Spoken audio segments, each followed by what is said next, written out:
နေတဲ့ အတိုင်းဒီ My Kind of Doll ဆိုပြီးတော့ကိုရိုက်ရှာလိုက်တာ ਨੇ ပေါ်လာတယ်ကြာလာတယ်ဒီအယုတ်လေးရဲ့ပုံစံအတိုင်းကိုတစ်ထပ်တည်းကူပြီးတော့လိုက်ပြင်ကြည့်ရမှာဖြစ်ပါတယ်ပြီးတော့ဒီနေ့ကဒီ product အသစ်လေးတွေလည်းစမ်းမှာဖြစ်တဲ့အတွက် 2-in-1 plus video လေးဖြစ်ရမယ်ပေါ့နော် first skin preparation အရင်လုပ်ပါမယ်ဒီပထမဆုံးစမ်းသုံးကြည့်ချင်တာလေးကဒီ ELF က primer လေးပေါ့သူကလေ power grip primer ဆိုပြီးနာမည်ကြီးတယ်အဓိကတော့သူ့ရဲ့ကော်လိုမျိုးကတ်အားကောင်းတယ်ပြီးလို့ရှိရင် make up တာကိုမကွက်မရွေ့ပဲတနေ့ကုန်လုံးဝ flawless finish ပေးတယ်ဆိုပြီးတော့နာမည်ကြီးတယ်ဆိုတော့အဲ့ဒါလေးကဟုတ်မဟုတ်မှန်ဒီနေ့စမ်းကြည့်ပါမှာပေါ့နော်ဒါလေးဘဝမှာတစ်ခါမှတော့မသုံးဘူးဒီအမြဲတမ်းတွေ့နေတော့စိတ်ဝင်စားလို့စမ်းမလိုက်တာ sample size လေးပဲအရင်မှထားတယ်ဒါ50 ml လုံးကဘတ်300ကျော်400လောက်ပေးရတယ်ဆိုတော့ဈေးလေးကနည်းနည်းလေးတော့ pricey ဖြစ်တဲ့ပါတယ်ဒီ texture လေးကပြစ်တဲ့ထဲတော့ပါတယ်လုံးဝဟိုလေးတကယ်ပဲကော်လိုမျိုးလုံးဝစီကက်ကက်လေးဒီကနှာခေါင်းတွေအဓိကတုံးမိမယ်ဘာလို့ဆို make up ကွက်လို့ရှိအဲ့ဒီနေရာအရင်ဆုံးစကွက်တာပေါ့နော်ချွေးပေါက်ကလေလူတိုင်းရှိတယ်နော်မရှိတာမဟုတ်ပိတ်ကတ်တာကတော့မလိန်ထားသလိုတော့ဖြစ်မနေဘူး။ तू ကလေလိန်ပြီးတော့နည်းနည်းကြာနေဘူး။တကယ် blend ထပ်လုပ်လို့မရတော့ဘူး။လုံးဝစီကက်ကက်ဖြစ်သွားတယ်။ဒီနေရာလေးတွေအဓိကတုံးမိထားတာပေါ့နော်။သူ့ကိုခဏဆောင်တဲ့အချိန်မှာကိုဒီ cushion foundation လေးတစ်ခုရောက်ခါတယ်ပေါက်ဆင်းလောက်ပါဒီ purple figure foundation လေးပါမှာလိုက်တဲ့အဓိကအကြောင်းရင်းကတစ်ချက်မှသုံးချင်လို့သူကရေဆိုခံတယ်မပြတ်မကွက်ဘူးပြီးလို့ရှိရင်အသားနဲ့တစ်ထပ်တည်းကြားတယ်ဆိုပြီးတော့ကြော်ညာထားတယ်ဒါပေမဲ့သူကရေဆိုခံတာကိုပို့ပြီးတော့နာမည်ကြီးတယ်ပေါ့နော်ဆိုတော့အဲ့ဒါကြောင့်စိတ်ဝင်စားသွားလို့မှားလိုက်တာပါ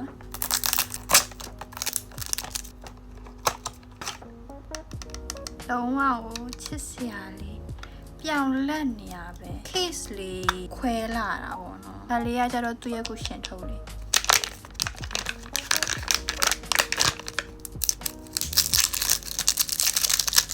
တာဒါကဲ moment of truth ညနာအသားရည်နဲ့တစ်ထက်တည်းကြာအောင်မလားပြအောင်မလားအဆင်ပြေပါမလားတော့ဝါကို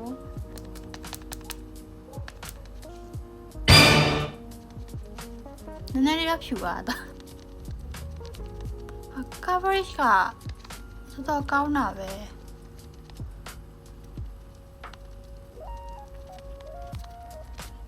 ကိုပုံမှန်သုံးနေကြ foundation ထက်ကိုကောင်းတယ်တော့ဝါလုံးဝကိုဟဲ့မိုက်တယ်တော့ Peter ခံရတဲ့အတိုင်းပဲ Oh my godဆောနာဟိုဘူးတွေတော့ပဲပြောက်သွားလဲမသိတော့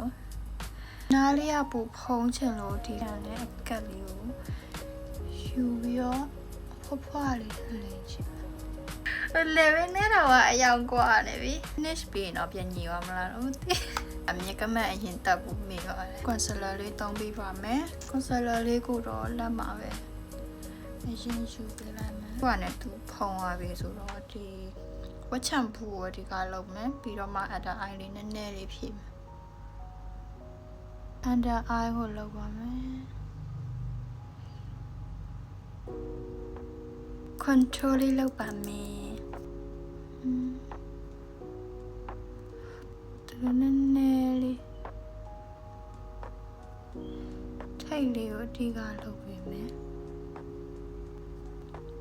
အော်ဒီမြက်အိမ်နာကိုလေဝဝရေလုပ်ပေးပါမယ်မြက်ခုံထဲကိုမဟုတ်ဘဲနဲ့ဒီမြက်အိတ်ထဲကိုလုပ်ပေးမှာနည်းပူရာလေးနဲ့ကိုဆက်ပါမယ်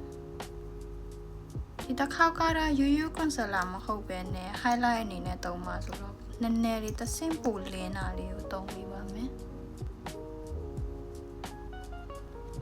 control လေးလုပ်ပါမယ်အခုဒီအယုတ်လေးကhonestly ပြောရလို့ရှိရင် Latina ပဲရောက်တယ်ဆိုတော့ Latina ပုံစံလေးနည်းနည်းလေးခက်ဆင်ဆင်လေးဖြစ်မှာ။ဟိုကမျက်နှာ wide နဲ့ထဲပါတယ်။အဲ့ဒါကြောင့်မလို့ဒီ ချစ်ပုံတွေကိုအဓိကလုပ်ပေးမှာပေါ့နော်ကွာလုံးဝဒီနားလေးကပါမို့မို့လေးနဲ့ရဲနေတယ်လို့ဖြစ်တာပေါ့နော်ဆိုတော့အဲ့ဒါနဲ့စင်နဲ့ဒီ review ကြီးကဟာလေးတုံးကြည့်မယ်ရင်းရလေးပါနေတွေတုံးလို့ရှိရင်တို့လိုအယောင်ထွက်လာရင်ငါတုံးတာအရင်များသွားပြီဆိုပြီးပြပြလျှော့တာကွာဆိုတော့ဘာဖြစ်လဲဆိုအပြင်ရောက်မှာပါမြင်ရတော့အပြင်ရောက်မပြောနဲ့လိန်နေရင်နဲ့9မိနစ်ကြာရင်မမြင်ရတော့ဘူးကွာဆိုတော့ခုတလောက်လေးအဆင်ပြေရလို့ထင်တယ်ပြီးသွားပြီဆိုတော့မျက်ခုံလေးလောက်ပါမယ်သူကလုံးဝ Latina brown ဆိုတဲ့အတွက်ကြောင့်မို့လို့ concealer နဲ့ကိုလုံးဝထင်းထင်းလေးလုပ်ပြရမှာပေါ့နော်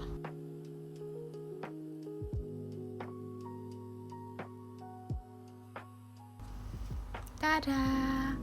လုံးဝကို blend မလုပ်ပါဘူး concealer နဲ့ဒီလို brown တညီတယ်လောက်ရမယ်အတိုင်းပြောရရင်ဒီ brush မသုံးဘူးကလုံးဝတက်ကြီးကိုဖြစ်နေဘာဖြစ်လဲဆိုတော့ရိုးဟာနဲ့ပဲသုံးဖြစ်တယ်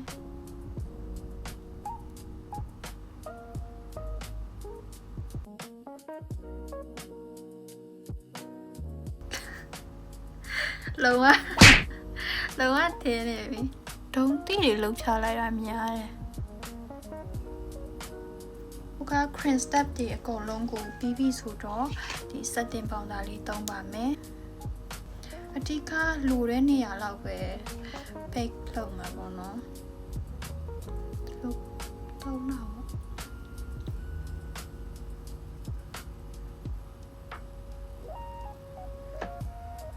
သူကဒီမျက်လုံးလေးလုံးဝဝိုင်းနက်လေးလုပ်ပေးရမှာဆိုတော့ဒီမျက်လုံးအရင်လုပ်ကြည့်မယ်ဒီထဲကအညိုလေးသုံးကြည့်မယ်ဒီအယောင်လေးသုံးမယ်အရင်ဆုံးအယောင်လေးကိုဒီ liner နားလေးတွေသုံးပေးမယ်ဒီအလတ်လက်ပါတာလေးကိုဒီအနောက်လေးမှာသုံးပေးမယ်ကိုဒီကလင်းနာလေးကိုပြန်လိုက်ထည့်ပေးပါမယ်ဒီနားလေးကိုပို့ပြီးတော့ကိုနက်လေးဖြစ်ချင်တယ်ဒီအမဲလေးနဲ့အဓိကဖွာသွားချင်တာကွာဒါအောက်ဘက်တုံရတာတည်တယ်အခုဒီမှာဖြန့်ပေးပြီးတော့မျက်လုံးကတကယ်ဝင်းလေးဖြစ်သွားပြီဒါပေမဲ့သူကဒီမျက်လုံးအောက်ဘက်ဒီမှာအမဲရောင်လေးသုံးထားတယ်အဲကြောင့်ပေါ်ကကျန်နေတဲ့အကက်လေးကိုသုံးပေးမှာပါဒါလေးခေမဲလိုဟာလေးရှိတယ်အဲ့ဒါလေးကိုသုံးပေးမယ်ဟွာလေးမျက်ရည်လေးနည်းနည်းကြီးသလိုခံစားရတယ်အဲ့တော့မျက်ရည်တိတ်တိတ်ရင်ကောင်းမလားမသိဘူးစမ်းတော့စမ်းကြည့်ကြည့်မယ်အကြိမ်မလိုက်တော့မှပြန်ဖြုတ်လိုက်မယ်ပေါ့နော်ဘယ်ချစ်တော့မယ်မျက်ရည်တိတ်မချောက်သေးလို့ချောက်ပါပြီနည်းနည်းလေးတော့ပုံဝင်သွားလို့တော့ခံစားရတယ်ပြီးတော့သူက eyeliner ကိုနည်းနည်းရှည်လေးဆွဲထုတ်ထားတယ်ဆိုတော့တော့ဝင်းလေးလုပ်ကြည့်ပါမယ်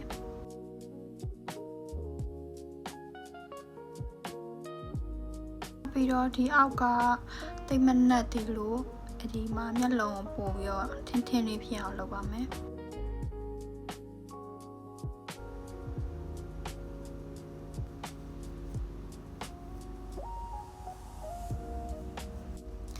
နည်းနည်းလေးမထင်းတဲ့ထင်းလေးပေါ့နော်ဟိုလိုအရင်ထင်းနေစရာတော့မလိုအဲ့ဒါပြီးတော့ဒီ powder blush လေးသုံးပါမယ်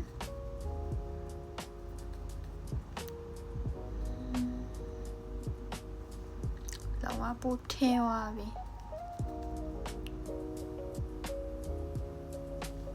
ဒီလိုလေးအဆောင်လေးမှပဲသုံးထားမှာပြီးတော့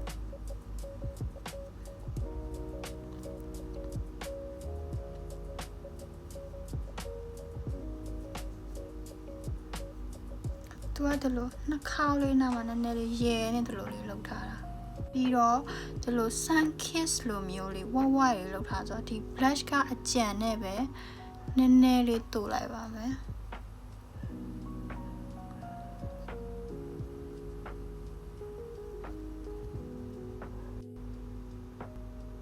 အောက်မြတ်တောင်ကိုလေဒီတစ်ခါမှမသုံးဘူးသေးတဲ့ဒီအောက်မြတ်တောင်ပူလေးကိုစမ်းသက်ကြည့်မှာပေါ့နော် ဆိုတော့အပေါင်းစင်းက3ခုတောင်ဖြစ်သွားပြီဒါဝယ်ရတာတော်တော်ကြာရင်မသုံးရဘူးဒါတွေကသူငယ်ချင်းတက်ပေးထားတာကိုယ်တိုင်ကိုကြက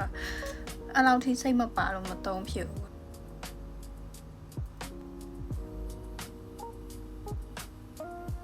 အနီကတော့ဟိုပင်ကူတွေကန်နေတဲ့အတိုင်းပဲဝယ်ရဆိုရင်တော့မိုက်တယ်ရှင်းမိုက်တယ်ဖိုတိုရှူတွေတော့တော်လေးရအဆင်ပြေလောက်မယ်ဒီဘက်ခြံလေးပါတက်ကြည့်ပါမယ်သူကအပေါ်ကတော့လေတခြားမမြင်ရဘူးဒီတိုင်းမျက်တောင်ထူထူတဲရှိရှိပဲလှုပ်ပြထားတယ်ဘက်ပုံစံလေးနဲ့တုံးကြည့်ပါမယ်ဟိုကအပေါ်မျက်တောင်က10မိနစ်မပြောနဲ့စက္ကန့်30တောင်ကြာဖက်ဖက်ဆိုပြီးပါဒီအောက်ဘက်ကိုတော်ကြာတာကွယ်လောကမျက်တောင်ကလေမျက်တောင်ဆိုတာလောက make up လို့တခုမှမရှိမဖြစ်မကြည့်လိုက်ဒါတော့မှဒါအောက်ဘက်မျက်တောင်ပါနေသေးတယ်နော်အောက်ဘက်မျက်တောင်မှာပါတယ်စောနာပုံနဲ့ရှင်းကြည့်လိုက်လုံးဝအကွာကြီးဒူရင်ပတ်အောင်နည်းနည်းရောက်သွားတယ်လို့ပဲ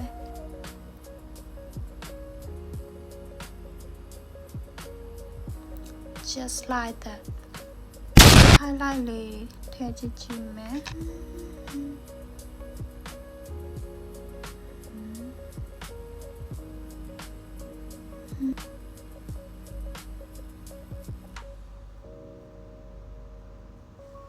ပြီးတော့နှခမ်းနီကိုကြတော့လုံးဝကိုတဘာဝဆက်ဆံအယောင်လေးပဲဆိုပါမယ်ဒီကိုနဲ့ SD လောက်ရတဲ့ကိုတွဲသုံးကြည့်ပါမယ်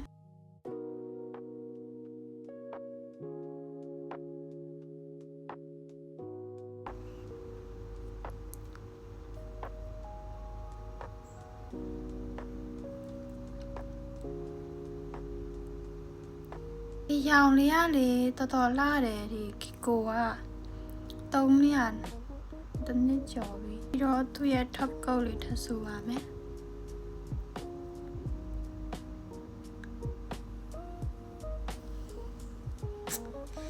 လောကဆိုပြီးတော့ juicy ဖြစ်နေတာကွာတော်တော်ရုံလိုက်ဒီတိုင်းပြင်ပြတာမလို့ setting spray မဖြန်းတော့ဘူးစပင်နဲ့ engine နဲ့ကိုပြောင်းလိုက်ပါအောင်မယ်